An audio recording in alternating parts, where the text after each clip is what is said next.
Breaking చూస్తున్నాం. తెలంగాణలో phone tapping ప్రకంపనలు ఇంకా కొనసాగుతూనే ఉన్నాయి. మునుగోడు ఉప ఎన్నిక సమయంలో ఓ ఐపీఎస్ అధికారితో పాటు ఓ డీఎస్పీ బీఆర్ఎస్కు సహకారం అందించినట్టు దర్యాప్తులో వెలుగు చూసింది. అంతేకాదు తెర వెనుక మరికొందరు అత్యున్నత స్థాయి పోలీసులు ఉన్నట్టు సమాచారం. వారి మౌఖిక ఆదేశాలతో ఐపీఎస్ అధికారి నేతృత్వంలోని బృందం నగదు సరఫరాను పర్యవేక్షించినట్టు తెలిసింది. ఇక దర్యాప్తులో మున్ముందు సహకారం అందించిన అత్యున్నత స్థాయి అధికారుల పేర్లు కూడా బయటకు వచ్చినట్టు సమాచారం అందింది.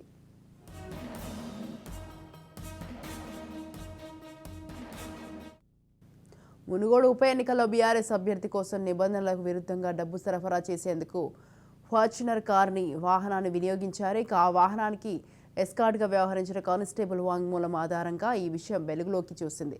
ఐపీఎస్ అధికారితో పాటు స్పెషల్ బ్రాంచ్ వ్యవహారాలను పర్యవేక్షించిన డీఎస్పీ ఆదేశాలతోనే తాను ఆ వాహనానికి ఎస్కార్ట్గా వ్యవహరించినట్టు నల్గొండకు చెందిన ఆ కానిస్టేబుల్ తన వాంగ్మూలంలో పేర్కొన్నాడు. అంతేకాదు అప్పుడేం జరిగిందన్న విషయాన్ని పూర్తిగా వివరించాడు. మరో ఇద్దరు కానిస్టేబుల్ కూడా ఇదే విషయాన్ని ధృవీకరించారు.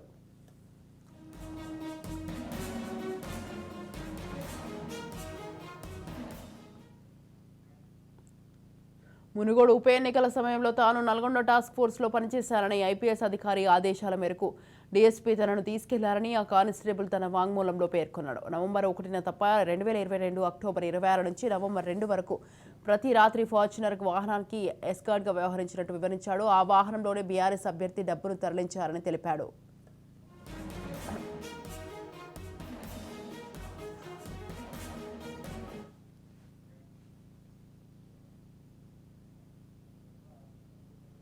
అక్టోబర్ 31న జరిగిన బహిరంగ సభలో అప్పటి ముఖ్యమంత్రి పాల్గొన్నారని, ఆ సభలోనే తమ డీఎస్పీ ఓ ఐపీఎస్ అధికారిని చూపించి కేసీఆర్తో ఆయనకు సన్నిహిత సంబంధాలు ఉన్నాయని చెప్పారని, ఆయన ఆదేశాల మేరకు డబ్బును సరఫరా చేస్తున్నట్టు వివరించారని పేర్కొన్నారు. ఆ తర్వాతే ఆ అధికారి నాయని భుజంగరావు అని తనకు తెలిసిందని ఆ కానిస్టేబుల్ తన వాంగ్మూలంలో పూసగుచ్చినట్టు వివరించాడు.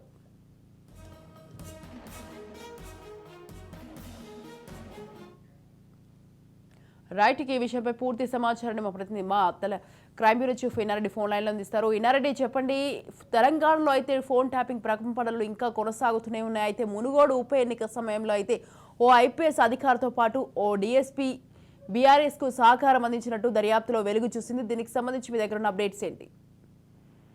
స్వాతి, మనం గమనించవచ్చు, ఫోన్ ట్యాపింగ్ కేసులో పోలీసులు చాలా సీరియస్ గా తీసుకున్న నేపథ్యంలో దీంట్లో ఇప్పటికే చాలా చాలా కీలకమైన ఆధారాలు సేకరించారు. దీంట్లో ప్రధానంగా గమనిస్తే ఎలక్షన్ టైంలో సేకరించిన డబ్బులు కావచ్చు, తర్వాత ఎలక్షన్ గురించి డబ్బులు పంపిణీ కావచ్చు, తర్వాత నగదు పంపిణీ వ్యవహారంలో ఒక ఐపీఎస్ ఆఫీసర్ వెనకుండి ఈ తతంగం నడిపించాడని చెప్పేసి కూడా ముగ్గురు కానిస్టేబుల్ వాంగ్మూలం ఇచ్చినట్టు కూడా తెలుస్తా ఉంది. దీంతో మనం గమనిస్తే 2022 అక్టోబర్ 24 నుంచి నవంబర్ 2 వరకు ప్రతిరోజు రాత్రి ఈ నగదును తరలించినట్టు కూడా తెలుస్తా ఉంది. దీనికి సంబంధించి ఈ డబ్బును తరలించడానికి ఒక ఫార్చునర్ కారును వాడామని, దానికి మేము అంటే కానిస్టేబుల్ దీనికి సంబంధించి ఎక్కడికి వెళ్ళారని చెప్పని కూడా చాలా స్పష్టమైన ఎవిడెన్స్ కూడా ఇవ్వడం జరుగుతా ఉంది. ఈ కానిస్టేబుల్ ఫోన్ ట్యాపింగ్ కేసులో నిందితుడు భుజంగరావు గురించి కూడా అప్పుడే తెలిసిందని చెప్పని కూడా వాళ్ళు ఈ వాంగ్మూలం ఇవ్వడం జరుగుతుంది. అంటే ఈ ఫోన్ ట్యాపింగ్ లో సంబంధించిన వ్యవహారంలో ఏమైతే డబ్బులు తరలింపు అంటే ఎలక్షన్ టైం కావచ్చు, దానికి సంబంధించిన బ్లాక్ మనీ కావచ్చు, ఇదంతా తతంగం అంతా కూడా డబ్బులు తరలింపు జరిగింది. ఆ డబ్బులు తరలింపు జరుగుతున్న నేపథ్యంలో ఈ కానిస్టేబుల్ చాలా కీలకంగా వ్యవహరించారు. తర్వాత వీళ్లకు తెలిసిన విషయాన్ని దీని మీద అంటే ఈ డబ్బులను వీళ్ళు అక్టోబర్ 26 అంటే 2022-26 నుంచి తర్వాత నవంబర్ 2 వరకు ప్రతిరోజు రాత్రి అంటే ఎంత డబ్బు తరలించింది మెన్షన్ అయ్యేది కానీ భారీ యొక్క డబ్బు తరలించామని చెప్పిన వాంగ్మూలం ఇచ్చిన నేపథ్యంలో ఆ దిశగా ప్రస్తుతం ఫోన్ ట్యాపింగ్ కేసులో అధికారులు ఎంక్వైరీ అయితే కొనసాగుతా ఉంది. ఖచ్చితంగా దీంట్లో చాలా ఎవరెవరు ఇన్వాల్వ్ ఉన్నారు. దీంట్లో భుజంగరావు ఎక్కువగా ఒక సమాచారం ఇచ్చాడు. ఒక టీవీ ఛానల్ చెందిన సాంబశివరావు అనే వ్యక్తి శ్రీధర్రావు అనే వ్యక్తిని ఆయన బెదిరించడానికి కావాలని కేసులు పెట్టించి అంటే డబ్బులు కూడా వసూలు చేశాము, డబ్బులు ఇచ్చిన తర్వాత కూడా మేము కేసులు పెట్టించాము, కేసులు పెట్టి వేధించామని చెప్పి ఇప్పటికే భుజంగరావు స్టేట్మెంట్ ఇవ్వడం జరుగుతా ఉంది. ఆ స్టేట్మెంట్ తర్వాత ఈ డబ్బులు తరలింపు అన్న స్టేట్మెంట్ లో మరి దీంట్లో సాంబశివరావు పాత్ర ఉందని దాని మీద ప్రస్తుతం ఎంక్వైరీ కొనసాగుతా ఉంది.